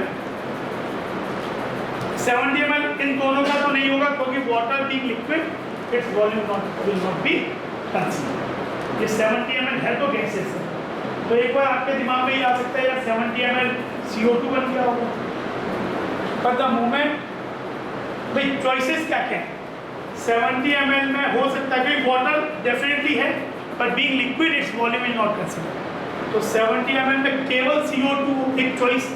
आप एक बार सोच सकते हो possibility CO2 plus unreacted oxygen कि O2 पूरा रिएक्ट नहीं कर पाएगा, या CO2 प्लस इस बात को भी एक बार अनरिएक्टेड हाइड्रोकार्बन. ऐसा ना हो जाए वैसे ही बोला है कंप्लीटली रिएक्ट किया पर एक बार सपोज कि ये अनरिएक्टेड ऑल्दो ये बोला है कि दिस रिएक्ट्स कंप्लीट. तो ये वाली पॉसिबिलिटी हो जाती है. पर इन दोनों में सोचो अगर केवल CO2 होता तो KOH से पास करने से क्या होता? पूरा का पूरा ही एब्जॉर्ब हो जाता. तो ये वाले बात का कोई मतलब ही नहीं आता. क्योंकि ये इंफॉर्मेशन ऑलरेडी हमको दे चुका है कि 70 ml से 50 ml हुआ, मतलब CO2 20 ml, CO2 का वॉल्यूम 20 ml बना। पहले से तो कोई CO2 अवेलेबल है नहीं, जो है वो यही है, तो 20 ml बना हुआ, तो बचा 50 ml क्या हो सकता है? Surely it can be only unreacted oxygen. तो अगर अनरिएक्टेड ऑक्सीजन 50 ml है तो रिएक्ट कितना किया होगा? आपने लिया कितना था ऑक्सीजन? 80 ml, बच गया अनरिएक्टेड 50 ml, तो रिएक्ट कितना किया है ना? रिएक्ट कितना किया? तो यानी ये 30 ml रिएक्ट किया, क्योंकि मैं रिएक्टेड वाला पार्ट इसलिए लिख रहा हूँ कि जब अगर वो बैलेंस करके कोफिशिएंट्स के रेशियो लेंगे तो वो रिएक्टेड पार्ट वाले से ही होगा, अनरिएक्टेड को हमको हटाना है। यानी अब 10 ml इसका 30 ml से रिएक्ट किया और बना कितना? ये इंफॉर्मेशन आपको इस क्वेश्चन से विड्रॉ करनी है। अब उसका आप बैलेंसिंग वाला तरीका लगाओ या बाद में कुछ तरीके होते हैं बिना बैलेंसिंग वाले भी होते हैं, but whatever method you are applying, जो इतनी इंफॉर्मेशन आपको सभी मेथड में लगेगी। हम बैलेंसिंग वाले तरीके से काम कर रहे हैं, तो पहले बैलेंस कर लो, x y/2, ये क्या हो गया है ना, यही बैलेंस किया था हमने। अब ये 10, 30 और ये 20 है ना, इसका 10 इसके 30 से पूरा रिएक्ट करता है और इसका 20 बनता है। ये इंफॉर्मेशन हमने निकाली, तो ये रेशियो यानी इसके 10 से 20 बनता है, 10/20 will be equal to coefficients 10 से 20 बनता है। तो ये रेशियो क्या 10/20 क्या हो जाएगा? 1/x क्या होगा? और ये 10/30 क्या हो गया? तो ये इससे पूरा रिएक्ट कर रहा है, 1/,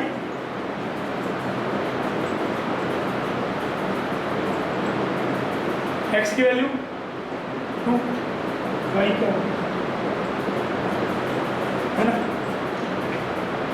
x2 निकाल चुके हैं, यहाँ पुट किया तो y/4 equal to 1, y equal to 4। यानी जो हाइड्रोकार्बन गैस अननोन की आपको कौन सी है? C2, द अननोन गैसेस समझ में? इस तरीके से आपको अननोन गैस का फॉर्मूला निकालना, इंफॉर्मेशन। अभी और क्वेश्चन करेंगे, सबको बात समझ में आई?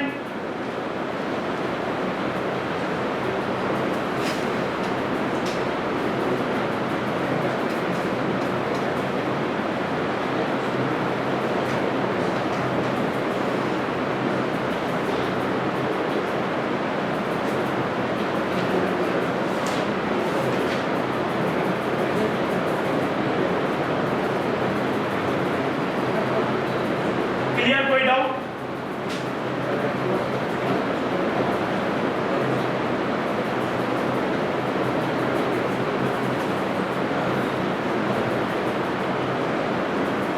आगे और अगला क्वेश्चन करते हैं। ये क्वेश्चन दो,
एक्सेस ऑफ ऑक्सीजन।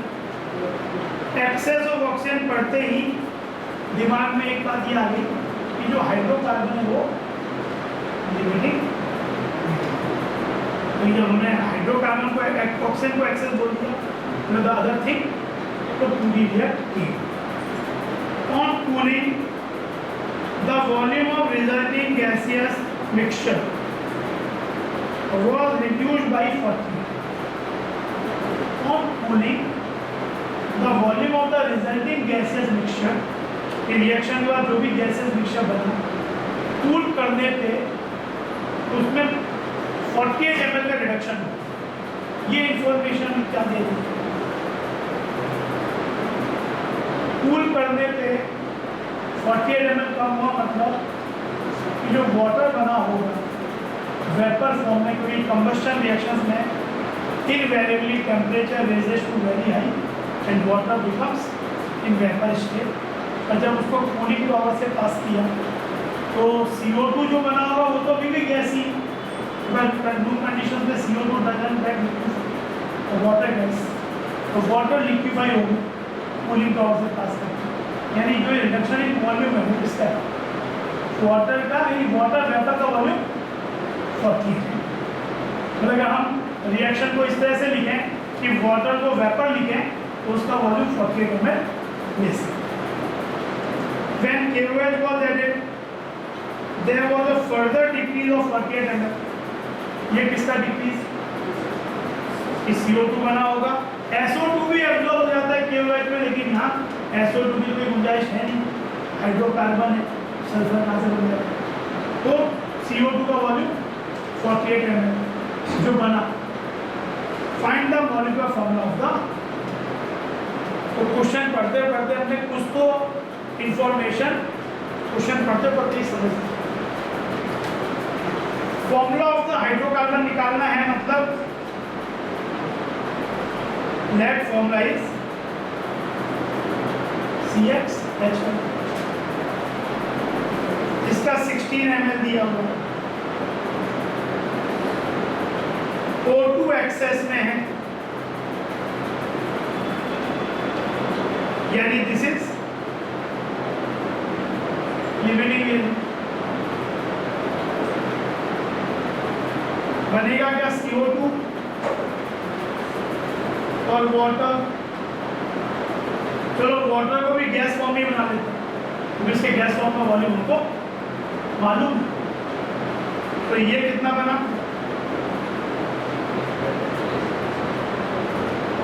ये भी 48 ml। इसका वॉल्यूम मालूम है, इसका मालूम है, इसका मालूम है, जो पूरा रिएक्ट कर दिया। तो अब बस अगर बैलेंस कर लें, बैलेंस क्या होती है? x y/2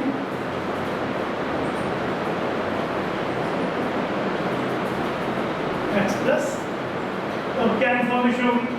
इसका एक वॉल्यूम x वॉल्यूम बना, तो 16 वॉल्यूम 16 वॉल्यूम बनाएगा 16x which is nothing but 48। ये ऐसे सोच लो कि ये इतना रिएक्ट करता है, इतना बनता है, तो रेशियो क्या हो गया? According to the stoichiometric 16/48 equal to 1/x implies x equal to. और दूसरा इंफॉर्मेशन क्या आ जाएगा? 16/, इट इज इक्वल टू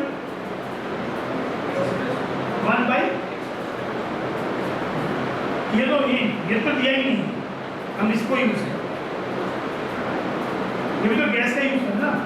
तो 16/this इक्वल टू 1/, इसका कोफिशिएंट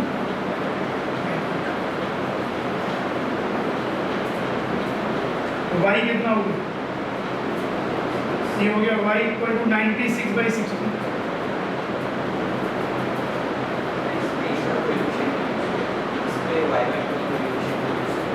क्योंकि हमारे ये वॉल्यूम किसके हैं? ये हाइड्रोकार्बन का और ये वाटर का है। तो कोफिशिएंट भी किसके यूज करें, वाटर के और इसके। जब हमने यहाँ यूज किया तो क्या किया, 1:x equal to 16:40, 16:40 equal to 1:y/2। ये वाला मुझे मालूम नहीं है, पर तो हमारा आंसर तो ये आ गया C3H6। अब कोई ये पूछ सकता है कि क्या ये बता सकते हो कि O2 का वॉल्यूम, हमने एक्सेस लिया, but somebody may ask कि what volume of O2 is used। आपका आंसर आ चुका है C3H6। पर कोई पूछे कि find the volume of O2 used in this reaction, तो क्या करोगे, तब हो जाएगा आपका let the volume of O2 used is AML। AML used, so 16 by A will be equal to 1 by x plus y by 4, है ना। और x और y की तो मिली चुकी है, कितनी है, 3 plus 6 by 4, that is 1 by 4.5। A कितना हो गया, 16 into 4.5, that is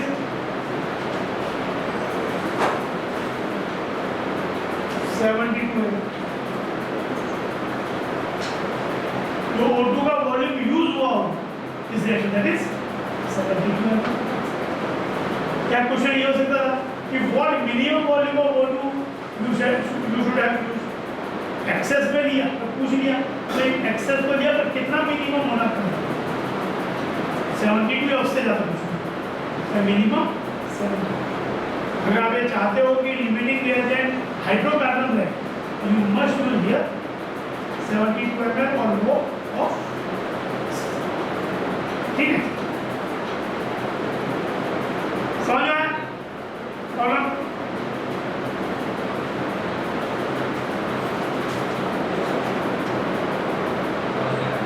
अगला क्वेश्चन करते हैं।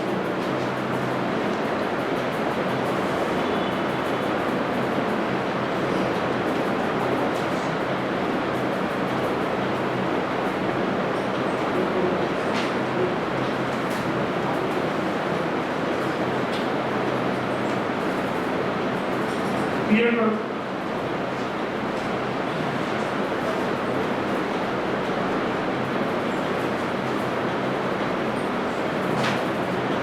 चलो time low.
7.5 ml of gaseous hydrocarbon was exploded with 36 ml of oxygen. Volume of gases on cooling was found to be 28.5. 15 ml of which was absorbed by KOH and rest was absorbed in a solution of alkaline pyrogalol. ये sentence का क्या कि 15 ml को KOH ने absorb कर लिया, मतलब CO2 जो बना होगा तो 15 ml, तो KOH absorbs CO2 and the rest was absorbed, यानी कुछ और भी गैस था भाई अल्कालाइन पायरोगलोल। तो अगर अल्कालाइन पायरोगलोल को एब्जॉर्ब करने के लिए कुछ बचा है, यानी O2 जो आपने लिया था वो पूरा रिएक्ट नहीं हुआ, that was in excess, which states, या जिसका मतलब है कि जो हाइड्रोकार्बन था वो पूरा रिएक्ट हुआ।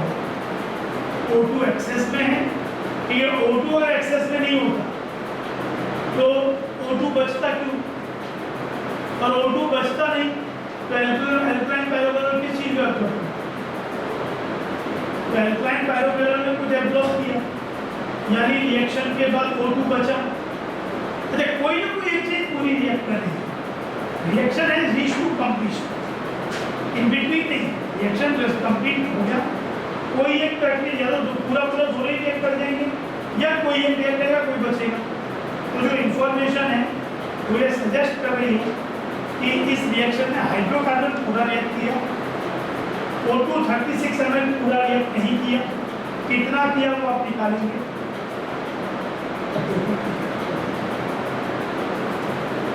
सोचो,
देखो ये तो क्वेश्चन पढ़ के समझ में आ ही जाए, पूरा भी फॉर्मूला बताना है।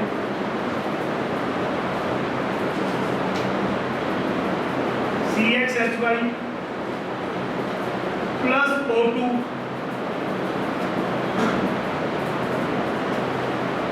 CO2 एंड वाटर, कूलिंग कर दे तो वाटर लिक्विड है ही, इसका 7.5 ml, 15 ml इसका बना, and the volume of gases on cooling, cooling कर दिया मतलब उस गैसेस के वॉल्यूम में water is not there, water liquid हो चुका। अब हो सकता है केवल CO2 या CO2 प्लस कुछ अनरिएक्टेड हो, तो volume was found to be 28.5 ml, जिसमें 15 ml तो KOH ने एब्जॉर्ब कर लिया CO2 and the rest was absorb by alkaline pyrogallol. तो अगर 28.5 ml रिएक्शन के बाद आपको वॉल्यूम ऑफ गैसेस मिला, जिसमें CO2 है, O2 है, वाटर है, और water being liquid will not consider its volume, तो जो 28.5 माइनस 15 है 13.5, ये किसका वॉल्यूम है? O2 का, जो कि रिएक्ट नहीं की। तो जो O2 रिएक्ट किया वो कितना वॉल्यूम है? 36 माइनस 13.5। भाई आपके पास after the reaction is over, एक वाटर है, डेफिनेटली CO2 है, या तो केवल ये दोनों भी हो सकते हैं, या फिर प्लस आइदर O2 है, या इनमें से कोई एक चीज बचा, या कुछ भी ना बचा इनमें से। तो आपको दिया है कि रिएक्शन के बाद 28.5 ml है, जिसमें 15 ml CO2 है, क्योंकि 15 ml एब्जॉर्ब किसने किया, KOH ने, तो CO2 15 ml है, तो 28.5 था, 15 ml CO2 है, तो 13.5 किसका होगा, वाटर का तो हो नहीं सकता, तो वाटर लिक्विड है, तो 13.5 आपका ये भी बोल दिया कि it was absorb by the remaining volume was absorb bye incline parabola, एक पता चलिए कि O2 का वॉल्यूम है, तो 13.5 ml O2 का अनरिएक्टेड होगा, तो रिएक्ट कितना करते हैं 36 माइनस 13.5, यानी यहाँ पे रिएक्ट कितना किया 22.5, और ये बना 15 ml। अब बैलेंस कर दो,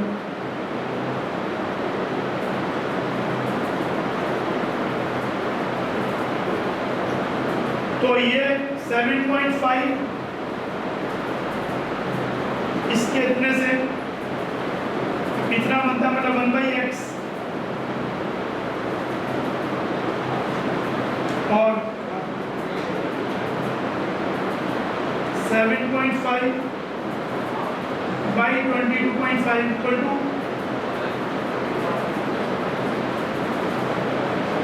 1 divided by x plus 5/4, ये कोफिशिएंट, तो आपके पास ये हो गया 1/3, x की वैल्यू 2,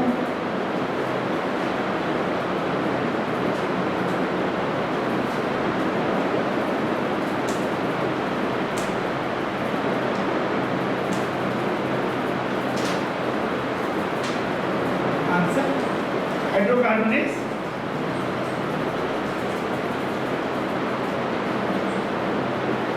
C2, ठीक है, सबको समझ में?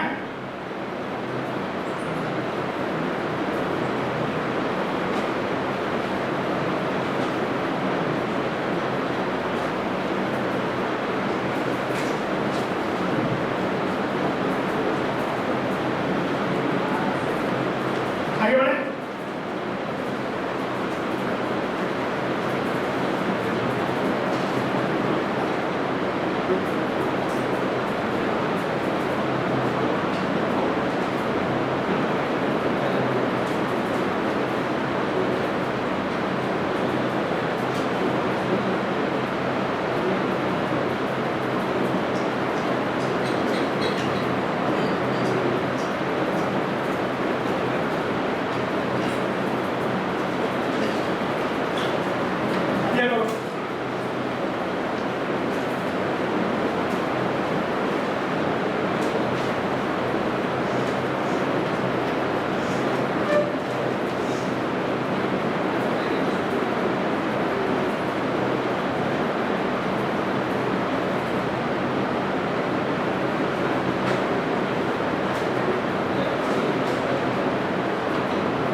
Hydrocarbon occupying 1.12 liters at NTP when completely burnt in air produce 2.2 gram of CO2 and 1.8 gram of water. Calculate weight of the compound taken and the volume of O2 at NTP required for its burn. Find the molecular formula of the hydrogen. CXHY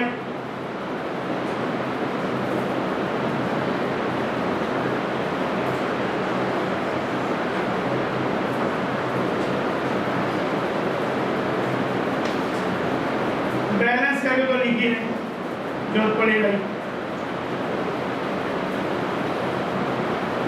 अब इसका दिया हुआ है बनता कितना है 2.2 ग्राम CO2। 2.2 ग्राम CO2 का मतलब कितना मोल?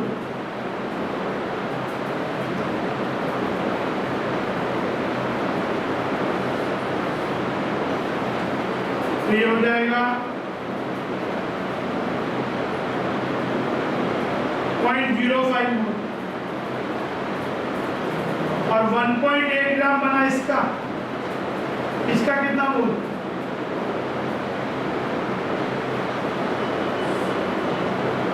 0.1 मोल है ना।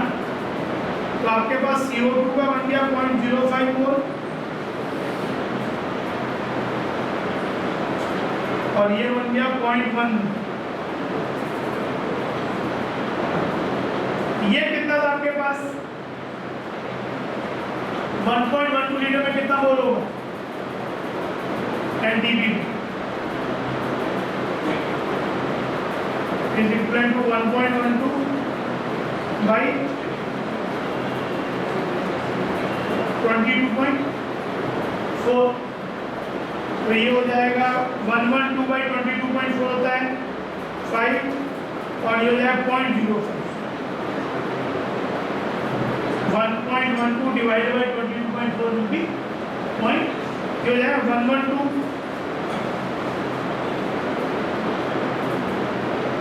ये वैल्यू 5 इंटू 0.05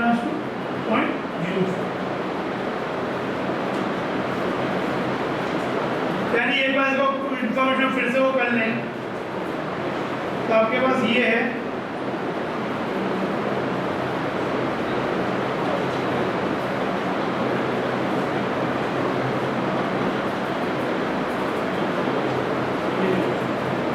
इसका 0.05 मोल इसका 0.1 मोल और इसका रिएक्ट किया 0.05 बैलेंस किया तो ये x y/2 और ये x + y/2।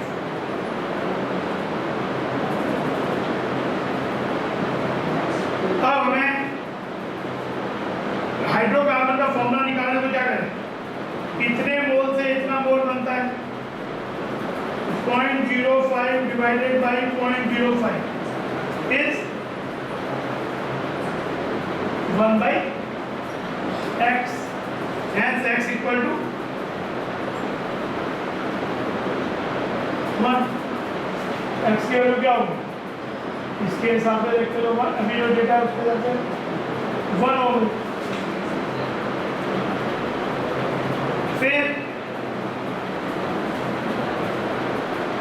ये हुआ कितना 0.05 divided by 0.1 equal to 1 divided by y/2। तो ये हो गया 1/2 2/y hence y equal to 4। तो हाइड्रोकार्बन क्या हो गया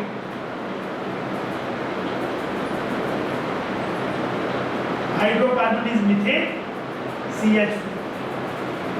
अब पूछा क्या है क्वेश्चन में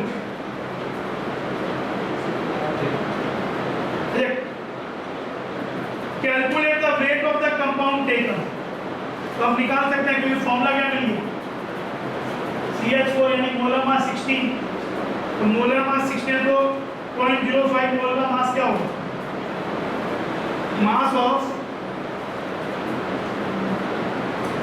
hydrocarbon which is CH4 here taken equal to 16 into 0.05 0.8 gram.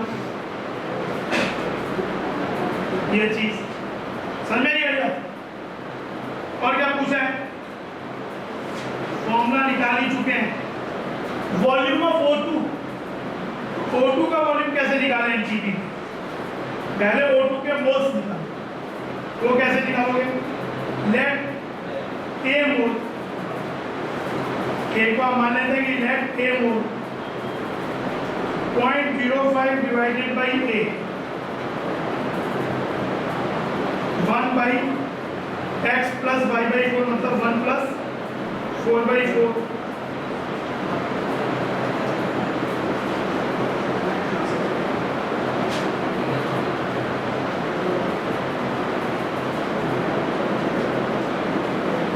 Oxygen के मोल कितने लगे? 0.1 मोल। 0.1 मोल में कितना वॉल्यूम हो जाएगा एनटीपी का? 0.1 into 22.4 that is 2.4। समझ में आई? एक एक करके सब चीजें निकाली हमने। आपके पास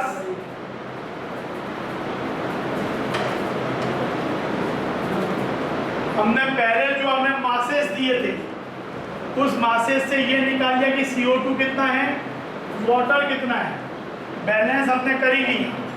फिर 1.12 लीटर हाइड्रोकार्बन का एनटीपी पे कितना मोल होगा वो निकाल लिया। देन ये 1:x रेशियो है, ये तो पूरा रिएक्ट कर ही रहा है, तो इसका 0.05 बाई 0.05 x तो 1/x, तो क्या आ जाएगा? x इक्वल टू 1 आ जाएगा। फिर 0.05 by 0.1 equal to 1 divide by y/2, यानी ये रेशियो इस टू ये ratio should be 1:y/2 whatever you say, तो ये हो जाएगा y4। फॉर्मूला आ गया, तो इसका मोलर मास आ गया, तो इतने मोल का मास आ गया, दिस इनटू दिस 0.8 ग्राम। और ये तो हो गया। फिर पूछा गया है O2 कितना मोल लगेगा। एक तरीके ये बैलेंस में क्या जाएगा, CH4 प्लस 2O2, ऐसे भी कर सकते हो, बैलेंसिंग ये हो जाएगा। इसके मोल कितने हैं? 0.05, इसके डबल हो जाएंगे 0.1। 0.1 मोल का वॉल्यूम कितना हो जाएगा? 22.4 into 0.1 यानी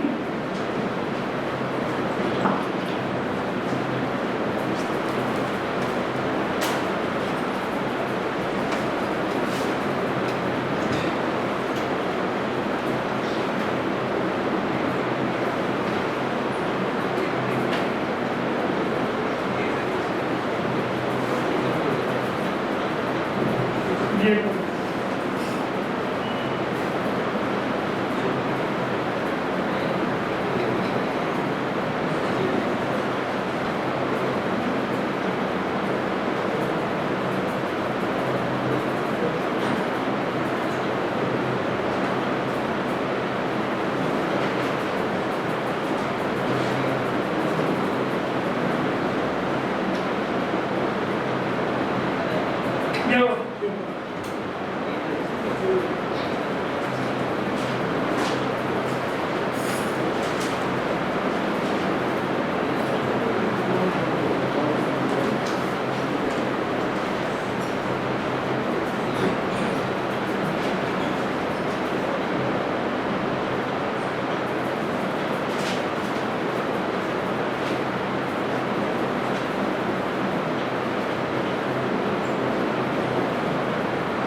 क्या बताऊँ, क्या आसान है। वेपर डेंसिटी वाले से क्या डेटा मिलेगा? अगर vapour density of hydrocarbon 14 molar mass, तो जब कुछ नहीं मेंशन किया तो भाई default it is with respect to hydrogen, तो फॉर्मूला होता है molar mass equal to twice into vapour density. Molar mass कितना होगा? 28। तो एक इंफॉर्मेशन 28 मोलर मास है तो फॉर्मूला का एक रिलेशन आता है। अगर फॉर्मूला CXHY है हाइड्रोकार्बन और उसका मोलर मास 28 है, तो आप लिख सकते हो 12x + 1 × y।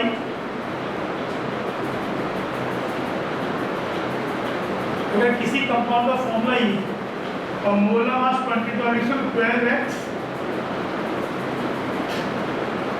मोलर मास तो ऐसे ही निकलते हो कि ये कितना इंटू दिस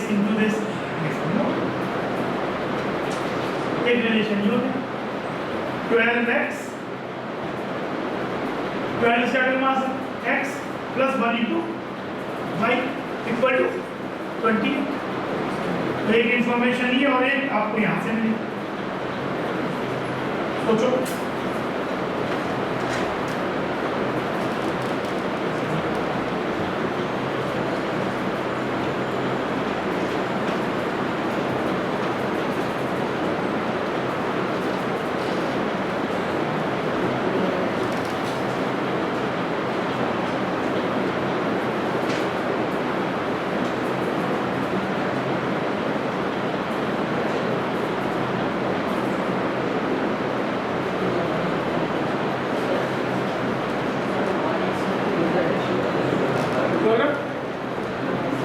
इसका हाइड्रोजन मास 1 है, 1 इंटू है ना, तो इसका मास कितना है? एटॉमिक मास 1 × y और ये 12 ×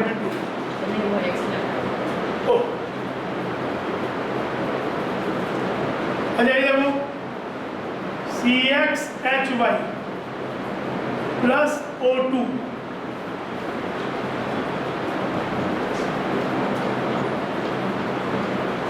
ये तो कूल करता वाटर लिक्विड हो ही गया।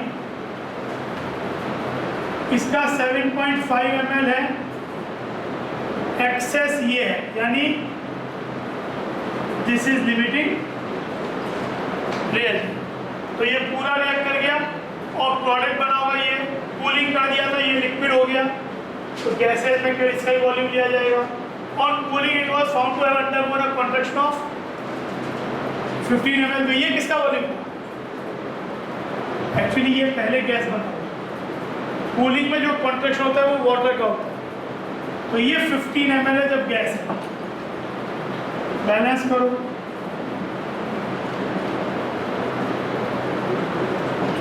तो रिलेशन क्या हो गई? 7.5/50 = 1/y। तो ये कितना हो गया? y = 4। और दूसरा रिलेशन यहाँ से y4 है 12x + 4 = 28, x = compounded again C2।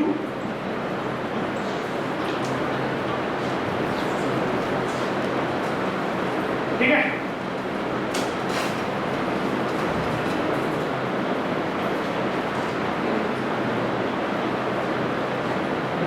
Equal to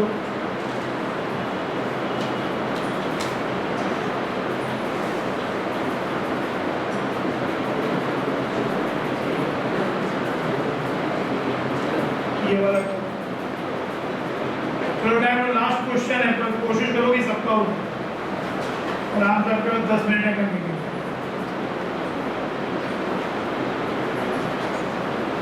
CH and OB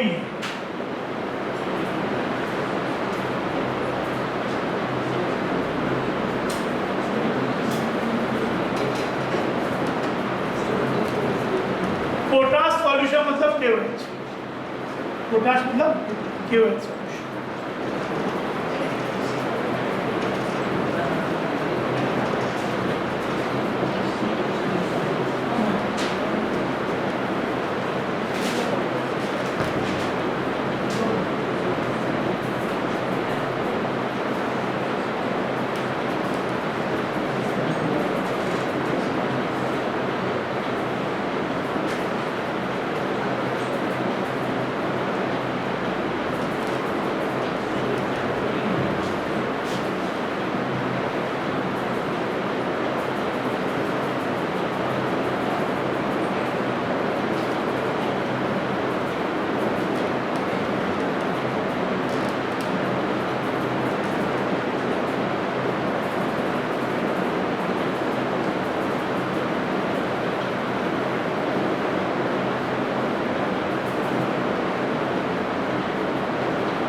pass 3 unknown होंगे, तो you need 3 questions to solve. एक इक्वेशन तो इससे मिल जाएगी, है ना, मोलो मास मिल जाएगा, तो मोलो जैसे अभी हमने बनाई थी, 2 इंफॉर्मेशन वहां से लेनी है। 10 ml of a gaseous hydrocarbon organic compound containing CH and O only was mixed with CX HYOJ.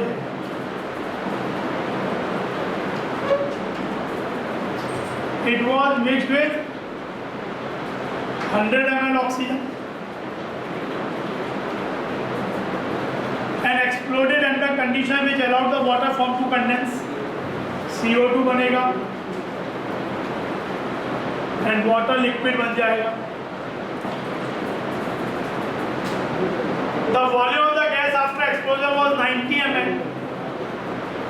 Explosion का जो वॉल्यूम बना 90 ml, हो सकता है कि 90 ml केवल इसी का हो, इसका तो वॉल्यूम होगा नहीं, बीइंग लिक्विड, तो ये हो या फिर कुछ यहाँ बचे। A further contract on treatment with potash. A further contraction of 20 ml was observed, यानी CO2 is 20 ml, यहाँ बना था 90 ml, यानी 70 ml अभी भी बची है, तो 70 ml किसका होगा? H2B, unreacted oxygen. वाटर का वॉल्यूम है नहीं, ये तो था ही 10 ml, तो जो भी होगा उससे कमी बच सकता था, तो 70 ml इसी का बच सकता है, यानी ये रिएक्ट कितना किया, how much it react, 30 ml। तो सब में तो एक ही तरीके का अप्रोच लगता है कि पहले ये पता कर लो कि एक्चुअली कितना रिएक्ट किए और बने कितना, तो ये चीज हो गई। अब बैलेंस, तो ये हमारा बैलेंस था x plus y/4 minus z/2 था, ये बैलेंसिंग आई थी इसमें, तो बैलेंस की थी हमने। तो अब क्या हो जाएगा, इसका ratio 1/x implies x equal to 2, इसका रेशियो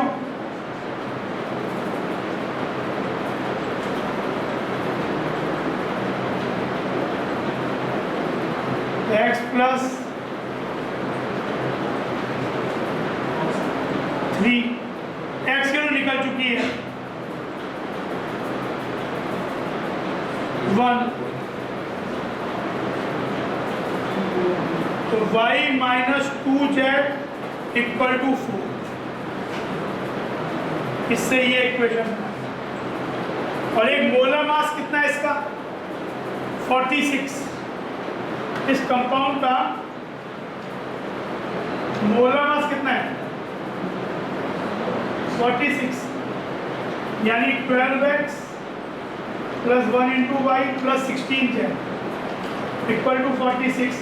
x तो 2 मिल चुका है, y plus 16z equal to 12 into 2 24, इधर सब्ट्रैक्ट किया तो 22 है ना, और ये कितना है, इसे 8 से मल्टीप्लाई करके ऐड कर दो, तो ये हो जाएगा 9y इक्वल टू, ये कितना हो गया 32 प्लस 22, तो ये कैंसिल हो जाएगा, ये 9y और ये 22 प्लस 32 मतलब 54, y कितना हो गया 6, y 6 आ गया तो z कितना हो गया 2 equal to 2z, z equal to, formula हो गया C2H6O।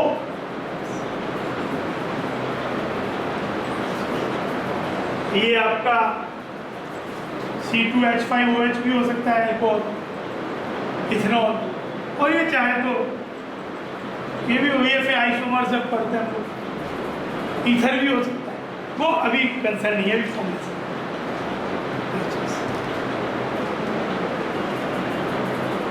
तो ये चले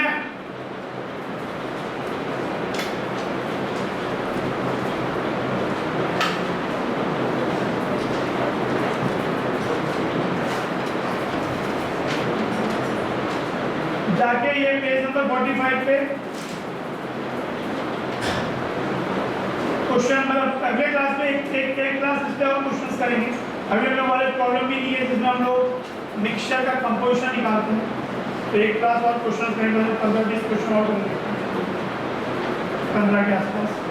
तो ये लेकिन जाके ट्राई करना 7 का सेकंड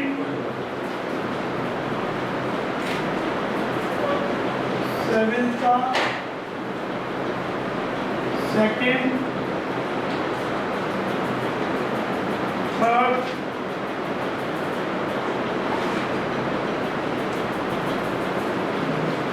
एट्थ का ये 4 क्वेश्चन